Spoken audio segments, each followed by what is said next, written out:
معاشرے کو سنوارنے کے لیے آغاز جو ہے وہ بچوں سے ہونا چاہیے۔ اگر ہم بچوں کے بارے میں اپنا حق ادا کریں تو یہ معاشرہ جو ہے یہ امن کا گہوارہ بن سکتا ہے۔ اللہ رب العزت نے اگر اولاد دی ہے تو جیسے آپ کاروبار کے لیے وقت دیتے ہیں، اس لیے اولاد کے لیے بھی کچھ وقت دیا کریں۔ اولاد کو سامنے بٹھا لیں، ان کو اسلامی آداب سکھلائیں۔ سب سے پہلے ضروری ہے کہ انسان اولاد کے عقیدے کی اصلاح کی کوشش کرے۔ بچے بچپن میں تازہ شاخ کی طرح ہوتے ہیں، تر شاخ کو آپ جدھر مروڑیں گے ادھر مڑ جائے گی، لیکن جب یہ بڑے ہو جائیں تو یہ خشک ٹہنی کی طرح ہو جاتے ہیں۔ پھر آپ ان کو سیدھا کرنے کی کوشش کریں گے تو خشک شاخ کو سیدھا کیا جائے تو ٹوٹ جائے۔ بچپن میں بچے کو جدھر آپ لگانا چاہیں لگا سکتے ہیں۔ آپ اولاد کے لیے وقت دیں۔ اگر ہم اپنی اولاد کو کنٹرول کر لیں اپنے گھروں میں، یہی اولاد بڑے ہو کر مسلمانوں کے لیے بڑے امن کا باعث بنیں گے۔ معاشرہ بالکل صحیح چلے گا، بگاڑ نظر نہیں آئے گا۔ سب سے پہلے اولاد کے بارے میں ان کو بتائیں کہ اللہ رب العزت کا مقام کیا ہے، اور ان کو یہ باور کروائیں، سب تعلیم دیں کہ اللہ رب العزت کی ذات موجود ہے اور وہ کائنات کا خالق ہے، مالک ہے، رازق ہے۔ ساری کائنات کا نظام اللہ رب العزت کے ہاتھ میں ہے، اور ہر قسم کی عبادت اللہ رب العزت کی ہونی چاہیے۔ عبادت کا کوئی جز زمین والوں کے لیے قبروں مزاروں پر ادا نہیں ہونا چاہیے۔ اللہ رب العزت کے بارے میں ان کے عقیدے کو درست بنائیں، صحیح عقیدہ سکھلائیں، صحیح مسلمان بنانے کی کوشش کریں۔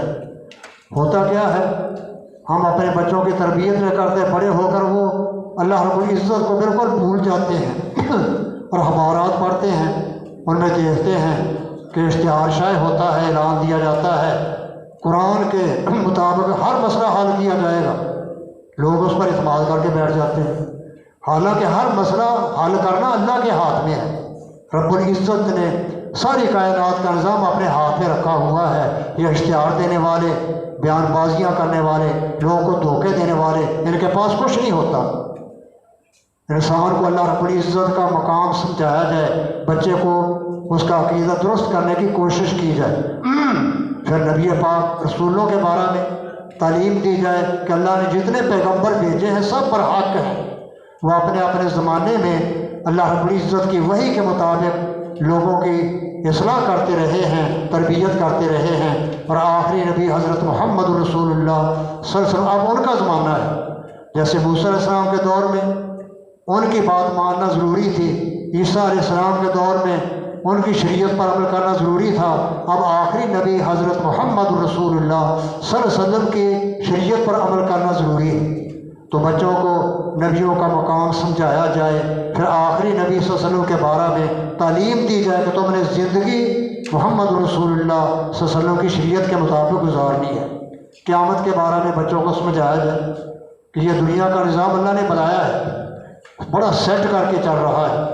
یہ اللہ رب العزت نے 2-4 دن کے لیے نہیں بنایا، یہ دنیا کا نظام چلے گا، صدیوں چلے گا، آخر یہ دنیا ختم ہونی ہے۔ بچوں کو سمجھائیں قیامت کا دن آئے گا، ہر شخص مرنے کے بعد دوبارہ اٹھایا جائے گا، قرآن کریم کی تعلیم ہے، اور حساب کتاب کے لیے ہر شخص اللہ کے بارگاہ میں پیش کیا جائے گا۔ پھر اس وقت 2 ٹھکانے ہیں، جنت یا جہنم۔ جو اچھی زندگی گزار کر جائے گا وہ جنت میں داخل کیا جائے گا، جو بری زندگی گزارے گا، ظلم کی، لوٹنے کی، اغوا کرنے کی، دھوکہ دینے، ملاوٹیں کرنے کی، وہ جہنم رسید کیا جائے گا۔ بچوں کو بچپن، اس کا ذہن بچپن بالکل صاف ہوتا ہے بچے کو، اس کے ذہن پر آپ جو نقش کر دیں گے وہ اس کی موت تک وہ اس کے ذہن میں موجود رہے گا۔ اور پھر بچوں کی اصلاح بھی ضروری ہے کہ ماں باپ خود صحیح زندگی گزاریں۔ بچے اپنے ماں باپ کو دیکھتے ہیں کہ ہمارے ماں باپ کیسی زندگی گزارتے ہیں۔ اگر ماں باپ ہی نماز کے ٹائم میں سوئے رہیں، مرضی سے سوئیں، مرضی سے اٹھیں، تو بچے پر یہی عادت سوار ہو جائے، وہ بڑا ہو کر یہی کام کرے جو آپ کر رہے ہیں۔ نماز کی پابندی وقت پر کریں، اذان ہونے کی صورت میں ہر چیز کو خیر بات کہہ دیں، آپ کا بچہ آپ سے یہی علم حاصل کرے گا اور یہی عمل اس کی زندگی میں نظر آئے گا، وہ جو آپ اسلامی زندگی گزاریں گے بچہ ویسی زندگی گزارنے کی کوشش کرے گا۔ تو اولاد کے سامنے کبھی جھوٹ بولنے کی کوشش نہ کریں۔ اگر آپ اولاد کے سامنے جھوٹی بات کریں گے تو بچے یہی علم آپ سے حاصل کریں گے، ان کے ذہن میں یہ چیز ثبت ہو جائے گی، وہی بڑے ہو کر جھوٹی بولیں گے۔ حضرت عبداللہ بن عامر رضی اللہ عنہ بیان کرتے ہیں کہ میں بچہ تھا، اللہ کے پیغمبر صلی اللہ علیہ وسلم ہمارے گھر میں آئے، آپ سامنے بیٹھے ہوئے تھے، میری ماں نے مجھے بلا کر کہا اے بچے فلاں کام کر، میں تجھے کچھ دوں گی، فلاں کام کر کے آئے گا تجھے فلاں چیز دی جائے گی۔ اللہ کے پیغمبر نے اس ماں سے کہا، بچے کی ماں سے، کیا واقعی دینے کی نیت تھی یا ویسے اس کو لارا لگوایا، دھوکہ دیا؟ کہا نہیں اللہ کے پیغمبر میں اس کو کھجور دینے کی نیت کی ہوئی تھی۔ کہا کہ ٹھیک ہے، اگر تو اس کو کچھ نہ دیتی تو تیرے ذمہ جھوٹ لکھا جاتا۔ ابو داؤد میں ہے۔ ماں باپ بچوں کے پاس کوئی جھوٹی بات کریں گے، جھوٹے لارے لگائیں گے، جھوٹے وعدے کریں گے تو بچہ بھی یہی کام کرے گا بڑا ہو کر۔ تو بچوں کے سامنے کہ وہ جھوٹ نہ بولیں، جو بات کریں سچی کریں تاکہ بچہ آپ سے صحیح تربیت حاصل کرے۔ پھر بچوں کو بچپن میں کھانے پینے کے آداب سکھلائے جائیں کہ کھانا کھانے سے پہلے ہاتھ دھونے چاہیے، کھانا کھانے کے بعد ہاتھ دھوئے جائیں، بسم اللہ پڑھ کے کھانا شروع کرنا چاہیے۔ عمر بن ابی سلمہ رضی اللہ عنہ بیان کرتے ہیں کہ میں بچہ تھا، اللہ کے پیغمبر کے ساتھ کھانا کھانے کے لیے بیٹھا، میں کبھی ادھر ہاتھ مارتا، کبھی ادھر، برتن میں میرا ہاتھ گھومتا تھا، کبھی وہ چیز اٹھا کبھی وہ اٹھاتا۔ اللہ کے پیغمبر نے یا غلام، آپ نے اے لڑکے سب اللہ کھانا کھانے سے پہلے بسم اللہ پڑھا کر، وَقُلْ بِيَمِينِكَ اپنے دائیں ہاتھ سے کھایا کر۔ اللہ کے پیغمبر نے حکم دیا کل دائیں ہاتھ سے کھا۔ ہماری اولادیں کوئی پرواہ نہیں کرتی، بایاں تو بائیں سے، دائیں تو دائیں سے۔ نبی پاک نے حکم دیا ہے کل بِيَمِينِكَ اپنے دائیں ہاتھ سے کھایا پیا کر، وَقُلْ مِمَّا يَلِيكَ اپنے آگے سے کھا، دوسروں کے آگے ہاتھ مارنے کی ضرورت نہیں۔ اللہ کے پیغمبر بچوں کو ایسے آداب سکھلاتے تھے۔ یہ ماں باپ کا فرض ہے کہ بچپن میں بچوں کو کھانے پینے کے اسلامی آداب سکھلائیں۔ اور پھر اولاد کے ساتھ انصاف کرنے کا حکم دیا گیا کہ اگر آپ بچے کو کوئی گفٹ دیتے ہیں تو ساری اولاد کو دیں، ورنہ کسی کو نہ دیں۔ نفقے کی بات اس سے الگ ہے۔ ایک بچہ 2 روٹیاں کھاتا ہے، ایک کھاتا ہے، تو وہاں تو فرق کیا جائے گا۔ ایک بچے کے لباس میں زیادہ کپڑا لگتا ہے، دوسرے کے کم لگتا ہے، یہ نفقے کی بات ہے، اس میں کمی بیشی ہو سکتی ہے۔ لیکن اگر آپ کسی تحفہ دینا چاہتے ہیں پھر ساری اولاد کو دیں، صرف ایک کو خاص نہ کریں کہ ایک کو دے دیا باقیوں کو محروم کر دیا۔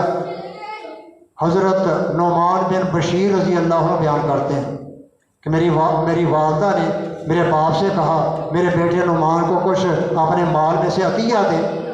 میں نے کہا ٹھیک ہے، اس کو غلام دیتا ہوں۔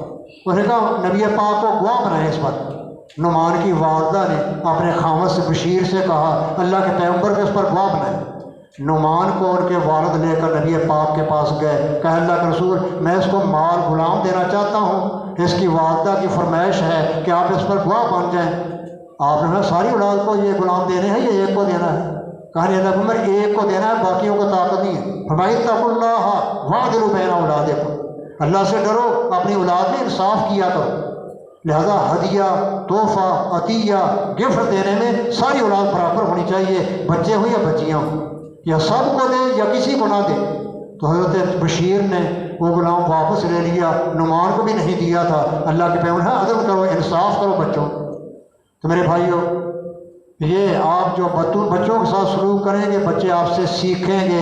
اور یاد رکھیں ماں باپ کا اثر جو بچے پر ہوتا ہے وہ کسی اور کا نہیں ہوتا۔ ماں باپ بچے کو سنوار بھی سکتے ہیں، بگاڑ بھی سکتے ہیں۔ لہذا اسلامی آداب میں سے ہے کہ ماں بچے کو تعلیم دے، باپ بچے کو ماں کے بارے میں سمجھائے۔ باپ بچوں کو کہے اپنے ماں کا احترام کیا کرو، اس کی عزت کیا کرو، اس کی بات ماننا کرو، فرمانبرداری اختیار کرو۔ اس طرح ماں بھی بچوں کو باپ کے بارے میں تعلیم دے کہ بچوں اپنے باپ کا احترام کرو، اس کے تعظیم کرو، اس کی بات مانو، فرمانبرداری اختیار کرو۔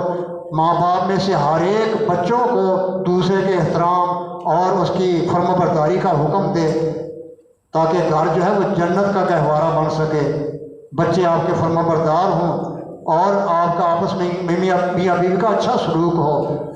اسی طرح بچوں کو صفائی کا خیال رکھنے کا حکم دیا جائے۔